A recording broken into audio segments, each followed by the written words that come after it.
Hey viewer, welcome back. That last episode was insane. It gave us a lot to talk about, most of which didn't happen in the original game. And I am going to start talking about it right now, so spoiler warning. If you want to skip this, skip ahead to the next episode, because there is so much going on here. This is going to be its own little side episode, just like the preface video at the start of this playlist.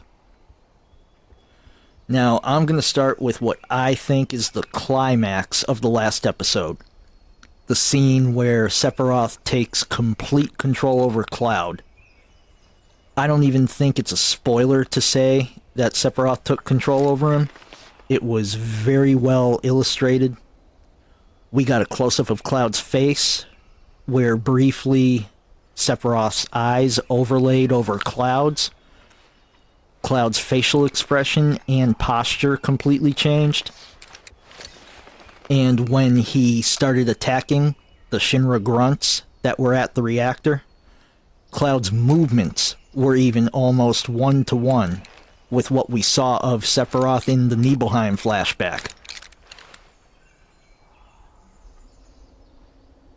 Now, as for how Sephiroth can do this, that is not a simple answer.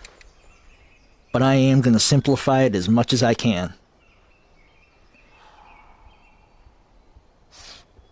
The Nibelheim incident here in Rebirth, when Cloud was talking about it, Cloud ended it at the Nibelheim reactor in Genova's chamber, where he was squaring up against Sephiroth, after Sephiroth had almost killed Tifa. That is not where the Nibelheim incident actually ends.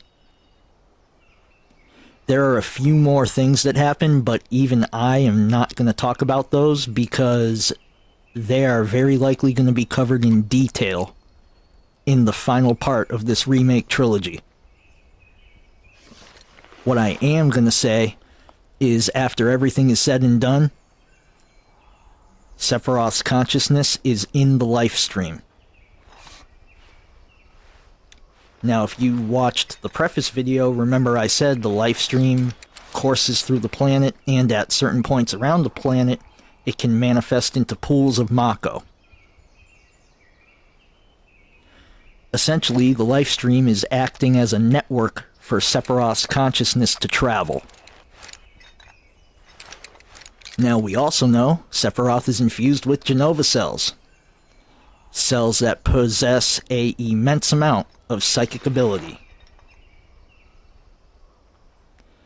In fact, each individual cell can be used to act as both a transmitter or receiver.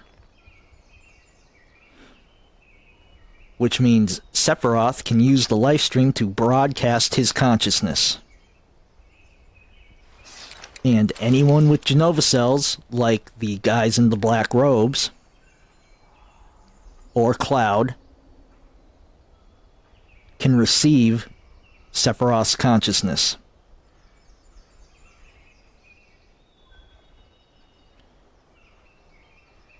Now, remember I said Cloud was captured by Hojo at the end of the Nibelheim incident along with Zack.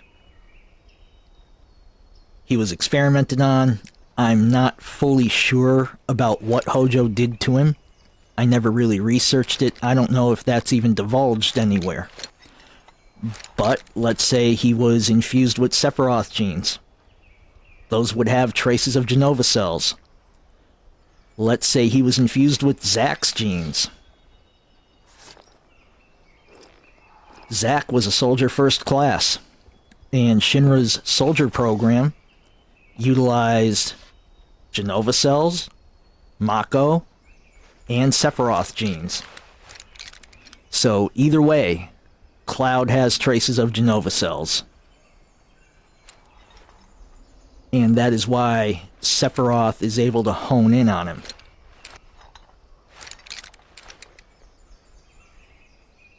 Now, as for the Whispers. The Whispers are supposed to only appear when things start going off the course desired by fate. In the original game, when you get to the Gongaga reactor, if I remember right, and anyone who knows better can feel free to correct me on any of this, the game kind of takes over. Cloud runs and hides, and then Sung and Scarlet show up. You'll remember Sung from the Mithril mines. He shot one of the robed guys and shot at Barrett. He's the leader of the Turks. He talks to Scarlet. They have a brief dialogue together, and then they leave. Cloud crawls out of the rubble, and I think if you search the rubble, you find a summon materia. If I remember right, it's Titan. That's it. That's all the content for the Gongaga reactor in the original game. Scarlet did not try to capture a weapon. In the original game, we don't even see the weapons yet.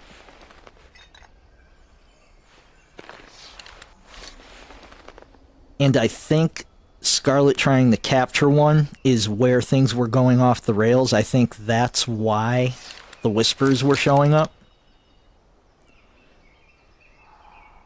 Because if I remember right, when Scarlet leaves the reactor, that's when the Whispers disappeared.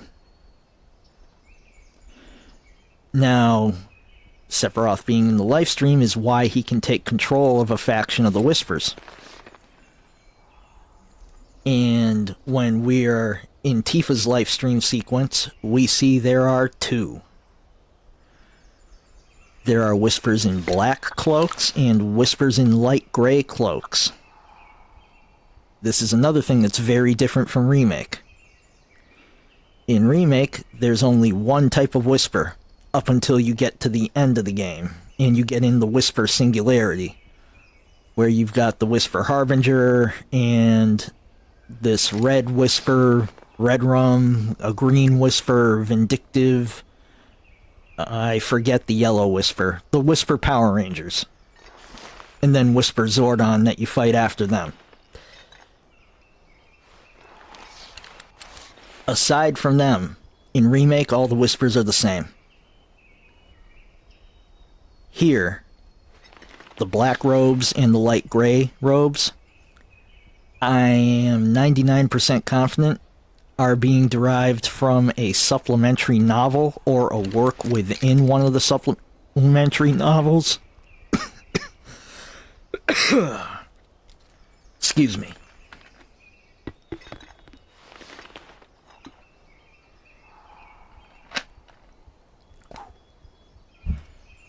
That's what happens when you just ramble on without using a prompter. You choke on your own BS.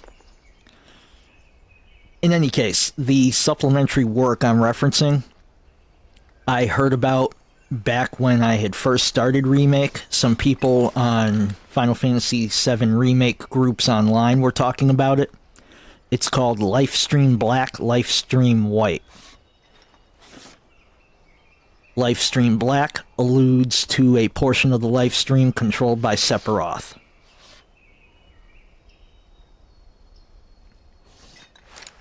Now, as for why he would take control of a faction of the Whispers, arbiters of fate that are supposed to keep fate on its desired course, and then he tries to kill Tifa in the livestream, that doesn't make a lot of sense in the context that we know the story here in Rebirth. That would only make sense in the context of the original game, where a long way away from where we are here, Tifa helps Cloud pull himself back together psychologically and gets him in psychological shape to face Sephiroth and defeat Sephiroth. But none of that has even come close to happening yet. So that would only make sense if Sephiroth had knowledge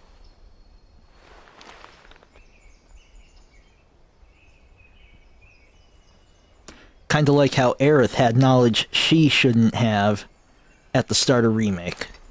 It is starting to look like there's more than one character who knows things they shouldn't.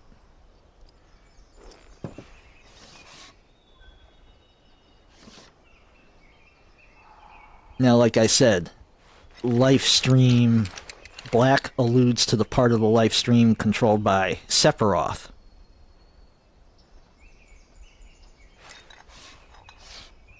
He might know what's going to happen in the future. He might not. There were interviews, I'm going to say 1.5 to 2 years ago with the developers, and I think it's also in the Final Fantasy VII Remake Ultimania, which is like a encyclopedia for the game. There are 4 versions of Sephiroth existing simultaneously in the remake story. So pretty much anything is possible with Sephiroth knowing the future, or even possibly being from the future, which would be a major story change. But that covers Lifestream Black. Lifestream White, major story spoiler here, alludes to the part of the Lifestream controlled by Aerith. I'm not going to go into how that happens. I'm going to move on to talk about the weapons. Now, like I said, at this point in the original game, we haven't even seen the weapons yet. So, Scarlet did not try to capture one. I think that is actually why the Whispers were here at the reactor. Because that was definitely deviating. If you think of the original game as the course fate intends, Scarlet being here to capture a weapon is a major deviation.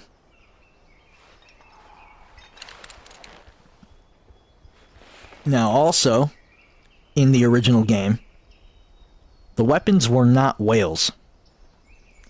They were very, very large, Godzilla-like kaiju monsters, each with very unique appearances. Now I noticed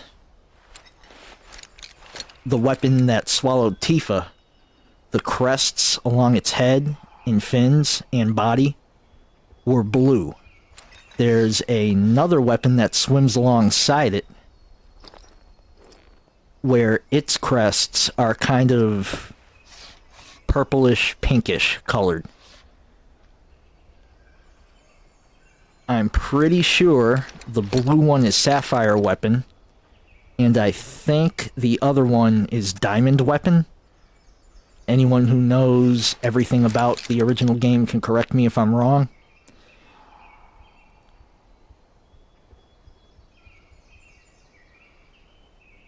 But hopefully, what that indicates, having the color palettes, is that they do have individual identities. So hopefully that means these whale forms are just their fetal forms.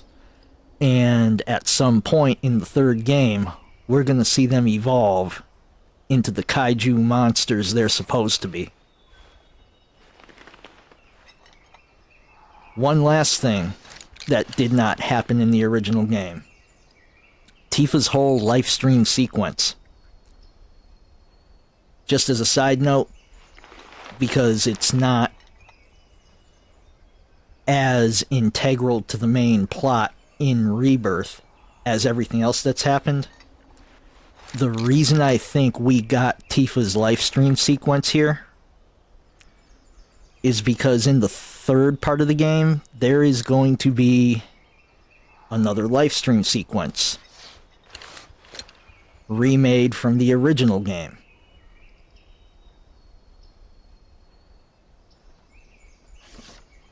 I think the whole purpose of having Tifa's sequence here is so when we get to the remade Lifestream sequence that was in the original game, there's going to be more of an emotional impact. Because players will now have seen a very brief glimpse of Tifa's past. That about covers everything I wanted to talk about. The only other thing, just a considerable disappointment, this being the Gungaga reactor. We did not fight or even see Tank Ceratops. So hopefully Tank Ceratops is in the final part of the remake trilogy. And that'll do it for this episode, because I just rambled on for over 15 minutes. So that was a nice little break from the action. If you're not familiar with the Final Fantasy VII story, by this point you should have a very good idea of how the characters interconnect. Next time, we head on to Cosmo Canyon.